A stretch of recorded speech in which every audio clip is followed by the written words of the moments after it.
Hello everyone, welcome back. You're watching Empyrion Galactic Survival episode 109. I'm Enigmius and today we're doing a bit of a tour.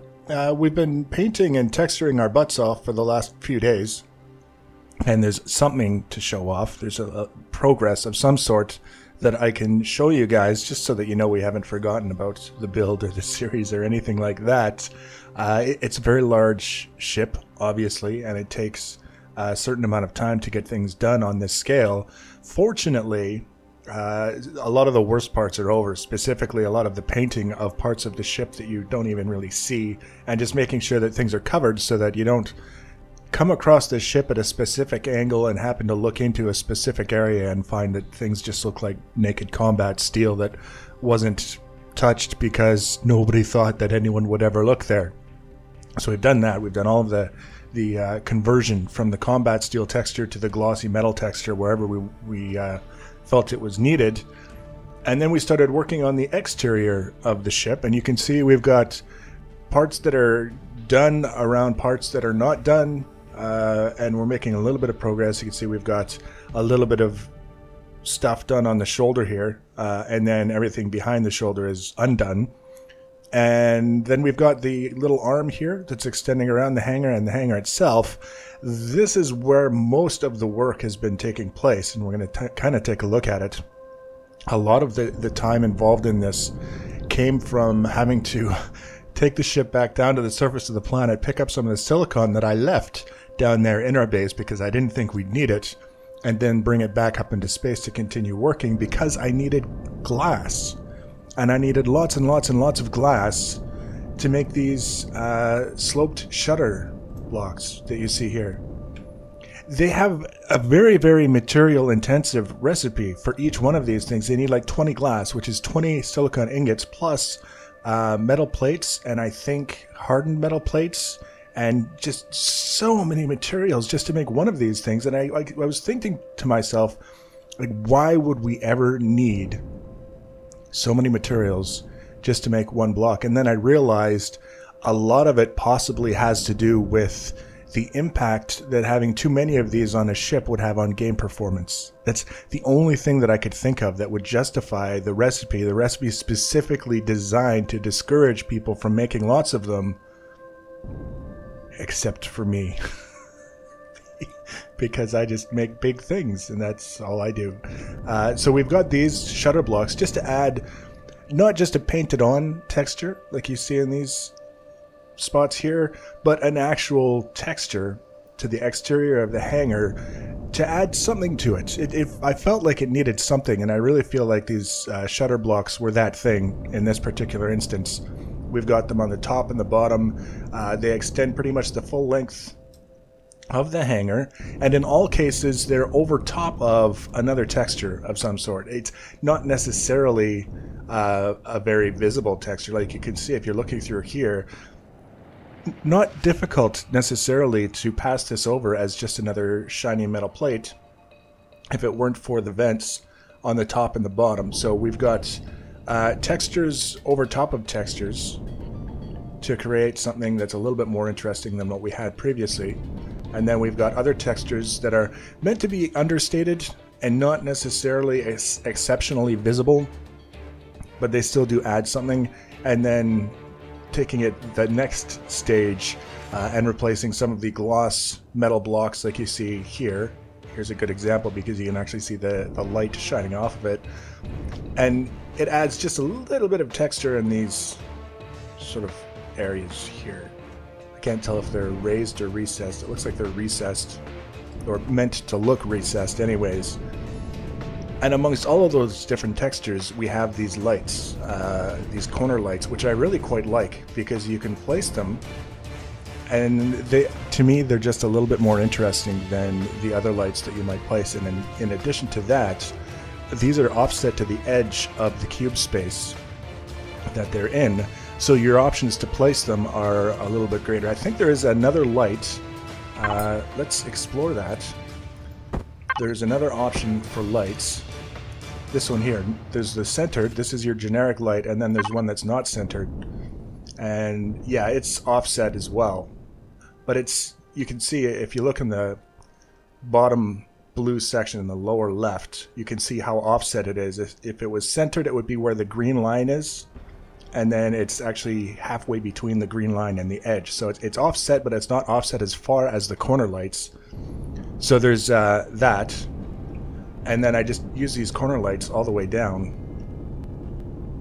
They don't add anything in terms of being able to see where you otherwise wouldn't be able to see, but they do add something in terms of visual interest when they're basically extended the full length of the ship on something the size of this hangar. So it was kind of necessary, in my opinion, to have a little something. And then we've got this rear area, which is obviously not done. There's still too much exposed shiny metal. I don't know exactly what I want to add here to finish it. I'm not opposed to having this shiny, this plain, gloss finish in various different places around the ship if it ends up working with what I have in place already. But in this case here, all I've really got, we'll get a little bit closer, we have some of the vent textures, the very basic vent textures, and then we've got sort of this studded metal platform texture that I use quite often for walkways because it resembles that sort of texture that you would find on a metal walkway. It's either this, the studded metal, or sort of the triangular metal. Between the two of them, they have little diamond plate babies for the metal, but in this case, you get where I'm going. It's like the texture's got that studded sort of feature to it.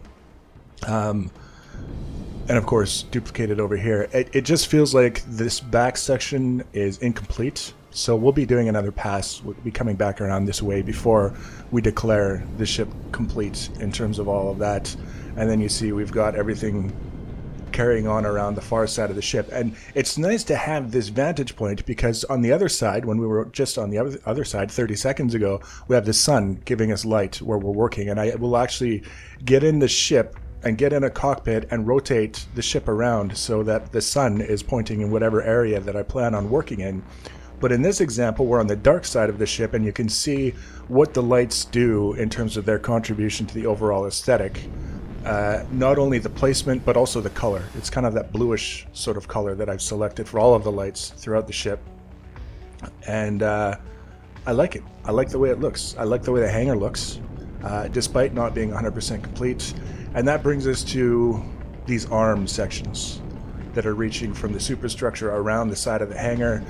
And you probably saw, I think I was doing this in the last episode, but we've got these truss blocks that are sort of creating that connection between the arm and the side of the hangar, so it actually does look like these arms have an actual purpose in reaching around the way that they do, as opposed to just being something that I did for no reason.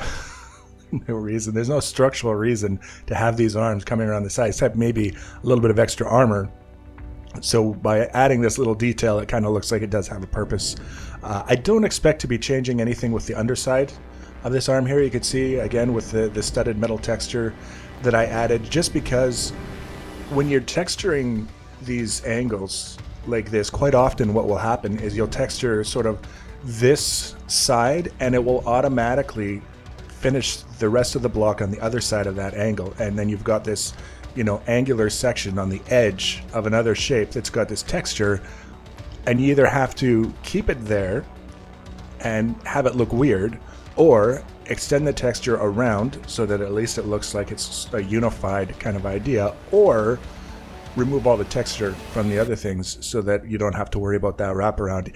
Either way, there were 3 different options that we had, and I chose to extend the texture around. And I'm okay with it. It's another one of those areas where someone comes along and it looks like this, they aren't necessarily going to have reason to say this is incomplete, because it's unified, it's got, clean lines and all that other stuff, but at the same time, it's not going to take a bunch of time to do something with something that most of the time you're not even going to see.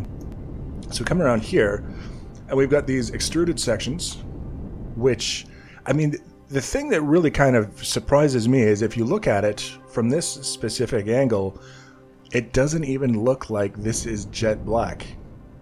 I mean, it actually looks almost as if it's the same color as the dark gray that we've got on that side, just because of the way the light falls on it. So again, we're playing into that illusion that when you're kind of taking a step back and looking at it this way, what you're seeing is a shadow, when in actuality it's the color of those little edge pieces. So that was kind of neat. I actually spent a little bit of time flying around just looking at it and kind of pondering the significance of shadows and colors and how they can be interchangeable at times. We've got some more of the vented textures, and they're basically running along the length of this sort of extruded bit.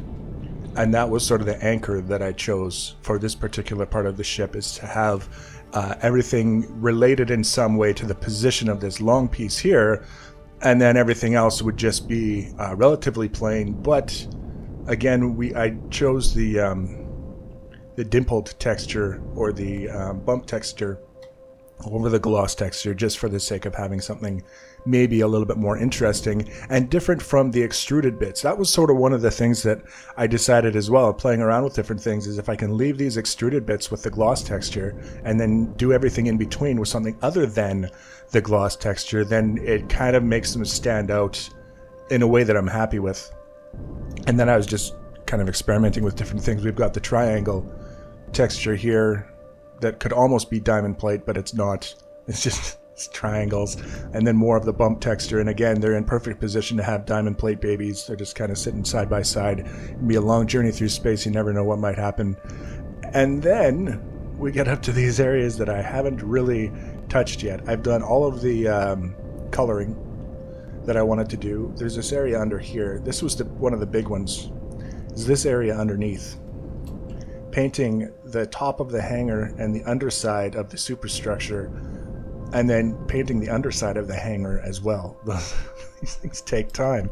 I thought about painting this black so that it's a little bit harder to see and a little bit less likely to be singled out as the joining element between the superstructure and the hangar, in terms of the place where you pass through to get to one part of the ship or the other. But I don't think it's going to matter, so I'm just going to leave it like that for now. If someone wants it tactical flat black, they can do that on their own. I don't necessarily think I need to take care of it all that way. We've got this little section that I added just for the sake of interest. It was a part of the structure that I put in place because it looked interesting to me when I was placing it, and it was covering an area that was otherwise quite plain. So again, we're using sort of a structural texture around vents. The ship has so much vent. So many vents on it. It's a little bit difficult to describe what's going on in the ship, that we need so many vents, but we have them, so it's not like we're going to be unable to properly vent the ship if we ever actually needed to. And then up here, I just added some running lights to the top because I was finding that things were a little bit dark on the top side of the ship whenever I was coming by to grab some oxygen, which now would be a good time to do that. It's nice and convenient to have that station right there. I also planted a bunch of stuff in the growing plots down below. I left all of my food in the fridges in my base down on Oscatune. When I went down to pick up the silicon, I found that the base had run out of power and all of my vegetables had rotted. The vegetables that I was going to use to make seeds to plant in this ship. Fortunately, I found little bits and pieces of the important varieties scattered here and there in storage as seeds. That's why they survived. And I'm in the process of growing things, and then once the first growing cycle is done, I'll make more seeds from what I was able to harvest and continue until I've got everything that I need in order to have all of the growing plots used up in the way that I want to have them used up. So what do I have left? Well, I have the rest of the superstructure. I want to be careful that I don't just spend all this time with crazy textures and have it looking kind of barfy, as a technical term, and also I don't want to have it look like I gave up halfway through the process and stopped trying to make it look interesting. So there's a certain amount of forethought taking place here. One of the things that I noticed actually as I was kind of working around here is that doing this sort of painting and texturing in detail is a great way to find all of the little inconsistencies that the ship has as a result of not using the mirror mode, building one side and then going over and building the other. This area over here, for example, was very subtly different from the other side, and I didn't really realize how different it was and how important it was that I correct that issue until I started trying to duplicate the textures that are here, or sorry, the textures that are over there, over here. And then I realized that there's something wrong here, and it took me a little while to figure it out. But having that little incentive to come back and look at things closely is a great way to catch those little mistakes before they're allowed into the production version, so to speak. So, next episode, I would like to have the exterior textures and paint complete. I don't expect that the paint job is going to be all that colorful at this point, unless I can figure out a way to extend it down to the other areas of the ship as well. But that's okay. Sometimes all we need is different shades of gray just to kind of give a little bit of contrast and make things look a little bit more interesting. So we've got a fair bit left to do.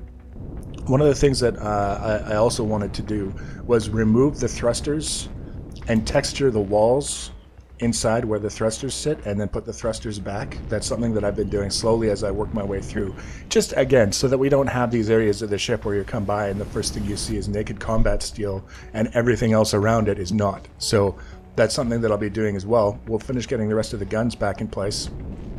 And then all that's left to do is texture the inside, paint and texture the inside of the ship, and it'll be done. So I'm going to be busily working on that, and you guys are free to watch the progress. The next episode will be out with the exterior done and possibly the inside partially done, and then we'll go from there. And once it's done, we'll get the blueprint out there. So if you guys want to be notified about the next episode, the easiest way to do that is to subscribe to my channel and or follow me on social media. Links for social media in the information section below the video.